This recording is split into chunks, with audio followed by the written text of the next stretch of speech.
Showing a deep neck flexor activation here. So the deep neck flexors are a set of muscles right here that stabilize and control motion of the neck.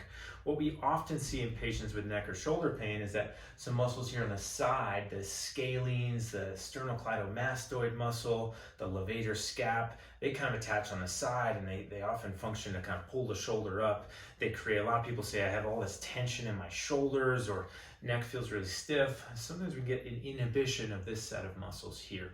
So this is a quick activation to get it going. So what I'm going to do is just kind of tuck my chin. It's almost like I'm making a double chin, or trying to get my chin down here without looking down. And then I'm going to kind of push my hand gently up into my chin, about 10-15% as hard as I can up. So not a lot, but enough to feel that work right through here. Once you get that, a couple things you can do here, because we want to be able to move around as we're keeping this activation, as I'm going to hold. I'm going to take some diaphragmatic breaths. So I'm going to try and breathe through my lower abdomen and rib cage. And I'm trying not to get a lot of firing of these muscles here. The second thing I could do is kind of move my arms around. So I want to be able to engage and press overhead, or reach out, or come kind of up and out. And so I'm just getting some gentle stability here and moving around. A couple notes here, and I'm going to show this from the side. Sometimes what people do on this one is that first they just nod down. So that's not what we're going for. We're going for a chin tuck. It's really here, so it's kind of subtle.